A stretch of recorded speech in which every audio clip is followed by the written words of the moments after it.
दोस्तों इस वीडियो में बात करेंगे आईएफसी के स्टॉक के बारे में। जैसा कि दोस्तों आईएफसी के कुछ आंकड़ों के बारे में हम वेट कर रहे थे कि भाई Q2 को लेकर जो नए शेयर होल्डिंग पैटर्न का डाटा है वो कब आएगा, क्योंकि वो हमारे लिए बहुत ही इंपॉर्टेंट रह रहा था कि भाई कंपनी में देखेंगे एफआई, डीआई एंड रीडीज इनके आंकड़ों का क्या हुआ। क्योंकि देखिए कंपनी यहाँ पे ऑफर्स को लेकर कुछ अनाउंसमेंट जल्दी ही कर सकती है, ऑफर्स भी हमें देखने को मिल सकता है।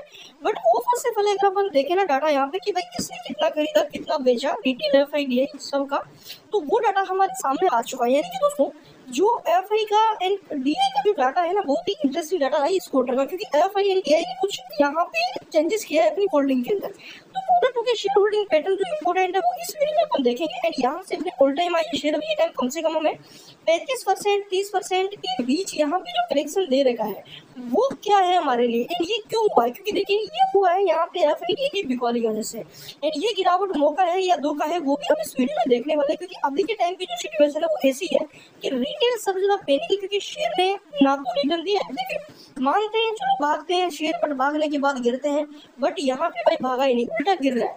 अगर आप देखोगे पिछले 6 महीने का रिटर्न शेयर का तो ओनली 5% का मोमेंटम शेयर ने बनाया, बाकी ऑलमोस्ट पिछले 8 से 9 महीने से शेयर एक रेंज में कंसोलिडेट कर रहा है। तो ये चीज आप ध्यान रखिए कि यहाँ पे एफआई डीआई का आंकड़ा मोस्ट इंपोर्टेंट रहता है, क्योंकि अगर भाई वो माल नहीं खरीदते हैं तो फिर वॉल्टिलिटी डेफिनेटली बनती है, एंड वही वॉल्टिलिटी यहाँ पे हमें बनती हुई नजर आ रही है। तो सबसे पहले चेक कर लेते हैं एफआई डीआई का जो डाटा अभी के टाइम आया है, उससे पहले न्यूज एक बार देख लेते हैं कोई न्यूज है शेयर को लेकर। तो अभी के टाइम आप देखोगे शेयर को लेकर कोई भी न्यूज यहाँ पे नहीं है, एंड शेयर में ऐसा कोई नहीं है कि शेयर मंडे को यहाँ पे थोड़ा वॉल्टिलिटी दिखाए, ऐसी कोई अपडेट अभी के टाइम निकल के नहीं आ रही है। ओनली जो शेयर होल्डिंग डाटा है वो देखने को मिल रहा है। देखिए दोस्तों अभी के टाइम अगर आप देखोगे तो आईएफसी के अंदर सभी का जो व्यू है वो नेगेटिव बना हुआ है, क्योंकि शेयर में जिस प्रकार का शेयर का प्रदर्शन रहा है वो ही भाई गलत रहा है। यानी कि शेयर भाई भागता ही नहीं, ये उल्टा गिरता है। यहाँ पे भागना तो छोड़ो, उल्टा यहाँ पे रिटर्न बनता है, तब मतलब जिस शेयर में रिटर्न बनता है अगर वो गिर जाता है तो चलो मानते हैं कि चलो पैसे तो बने हैं, बट भाई पैसा ही नहीं बना, यहाँ पे उल्टा गिर रहा है। अब यहाँ पे सबसे पहले हम डाटा चेक करते हैं आपके प्रमोटर्स का। तो प्रमोटर्स की होल्डिंग अनचेंज है, यानी कि देखिए तो इन्होंने कोई भी अपनी होल्डिंग के अंदर चेंज नहीं किया। एफबी वगैरह आएगा तो मतलब वो फर्स्ट वगैरह आएगा तब ये जो चेंजेस है वो आएगा। यानी कि अभी के टाइम जो एफआई की होल्डिंग 86.36 वो बनी हुई है। नई चीज आपके एफआई यानी कि जो आपके एफआई की है जो एफआई वाले हैं भाई उनका डाटा चेंजेस है। उन्होंने पिछले क्वार्टर में 1.1 जो उनकी होल्डिंग थी इस क्वार्टर में घट के 1.09 लगी, यानी कि उन्होंने भाई 2 पॉइंट माल यहाँ पे निकाल दिया है। यानी कि अगर मैं देखूं तो कम से कम उन्होंने दोस्तों इस पिछले 3 महीने में सेलिंग करी है। एफआई की तरफ से हमें क्या देखने को मिला है, सेलिंग। एंड जो इन्वेस्टर की संख्या थी उसमें कोई ज्यादा चेंजेस नहीं है, ओनली 2 या 3 इन्वेस्टर ने अपना माल निकाला है। जिसमें अगर संख्या की बात करूं मैं तो पहले 175 थी एफआई वालों जो एफआई इन्वेस्टर की संख्या, अभी के टाइम भाई घट के 172 रह चुकी है, यानी कि 3 इन्वेस्टर ने अपना माल निकाल दिया है। ये चेंजेस है। बाकी यहाँ पे एफआई का अभी भी शेयर के अंदर पैसा लगा हुआ है, भरोसा बरकरार है, एंड रिटेल थोड़ा सा पैनिक हो रहा है। रिटेल का आंकड़ा समझते हैं। अब देखिए म्यूचुअल फंड का अगर डाटा देखोगे म्यूचुअल फंड ने भाई बहुत ही ज्यादा सेलिंग करी, जो ये गिरावट दिखी है ये भाई इस म्यूचुअल फंड की वजह से दिखे। यहाँ पे ये म्यूचुअल फंड बहुत ही यहाँ पे मतलब हाई लेवल पे इन्होंने सेलिंग करी है। जो भी यहाँ पे 230 से गया था उस टाइम पे म्यूचुअल फंड भाई पूरा माल निकाल दिया था। ऑलमोस्ट आप देखोगे 0.55 तो पहले इसके पास थी, अब उसमें से भाई इन्होंने कम से कम पूरी होल्डिंग निकाल के ऑलरेडी 0.45% इसे निकाल के 0.15 इन्होंने रख लिया। यानी कि अगर देखें तो एफआई में भी भाई 2 इन्वेस्टर कम हो चुके हैं। अगर देखें तो एफआई के जो यहाँ पे शेयर होल्डर्स थे, यानी कि एफआई में भी यहाँ पे इन्वेस्टर में सॉरी जो डीआई वाले हैं डोमेस्टिक इन्वेस्टर म्यूचुअल फंड वाले वो कम हो रहे हैं। ऑलमोस्ट इनकी होल्डिंग भी हमें घटती हुई नजर है। यानी कि देखिए इस क्वार्टर में एफआई ने भी माल बेचा है, डीआई ने भी माल बेचा है। अब माल किसके पास गया है, तो अब यहाँ पे देखिए आपके जो यहाँ पे जो मतलब इंटरेस्ट वाले हैं भाई उनमें देखिए 2.19 थी 2.17 हो, यानी कि उन्होंने भी माल निकाला है।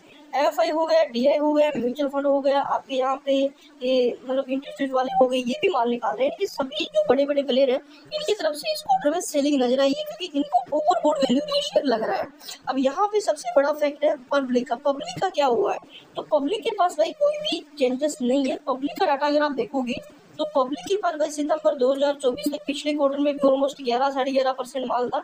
वही माल अभी भी पब्लिक के पास है 11.50, ठीक है ना।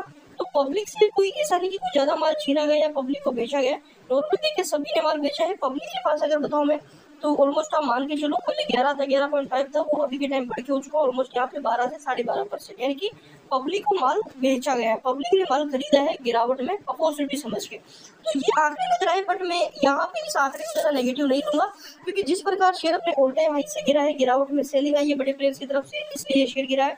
बट सेलिंग इतनी भी नहीं है कि सभी अपने पूरे शेयर बेच के निकल गए, ऐसा कुछ नहीं है।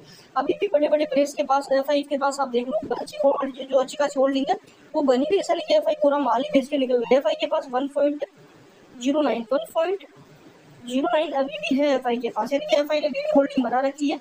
वही आप म्यूचुअल फंड के पास देखोगे अभी भी 0.15 है। एंड आपके जो यहाँ पे जो आपके भाई जो इंस्टीट्यूट वाले हैं भाई, इनके पास भी आप देख लो 2.19 से 2.17, यानी कि अभी भी इनके पास 2.17% होल्डिंग इन्होंने अपनी बना के रखी हुई, क्योंकि इनको वैल्यू दिख रही आ गई। ये सोच रहे कि भाई अभी बेचेंगे नहीं, क्योंकि अभी शेयर और बढ़ेगा। तेजी आई, प्रॉफिट बुकिंग किया, फिर गिरावट आई, फिर माल खरीद लेंगे, ये इनमें चलता रहता है। तो इंटरेस्टिंग है डाटा। एंड यहाँ से मुझे लगता है कि कुछ ज़्यादा नेगेटिविटी नहीं है डाटा के अंदर, सही है। इतना तो हम अनुमान भी लगा रहे थे कि क्या होगा, बट एफआई ने थोड़ा सा झटका दिया, क्योंकि एफआई के चांस था एफआई होल्डिंग बढ़ाएगी। एफआई की होल्डिंग हमने देखी है कि आगे जिस शेयर के अंदर बढ़ी है, इनको जो अंडर वैल्यूड है उसमें भी उन्होंने अपनी होल्डिंग घटाई है। तो ये चीजें रही है। तो डाटा मुझे लगता है कि ज्यादा नेगेटिव नहीं, ना नेगेटिव ना पॉजिटिव, डाटा न्यूट्रल है। तो यहाँ पे आप देखते हैं आगे शेयर का मोमेंटम कैसा बनेगा, रिजल्ट डिसाइड करेगा। तो रिजल्ट से पहले डाटा आ चुका है, जो कि बहुत ही इंटरेस्टिंग रहा है। तो देखते हैं मंडे को शेयर इस पर कैसा परफॉर्म करता है। बट अगर हम रिजल्ट को देखेंगे, रिजल्ट अगर अच्छा आता है तो शेयर की दिशा बदल सकते हैं, जो भी टाइम डाउन ट्रेंड में है ये बॉटम बना के आपका अप ट्रेंड में जा सकता है। तो मेरे हिसाब से रिजल्ट हमें देखना चाहिए, रिजल्ट के बाद हमें एक्शन लेना चाहिए। चैनल पर नए हो सब्सक्राइब जरूर कर, बेल आइकन को क्लिक करें ताकि कंटेंट अपडेट्स आपको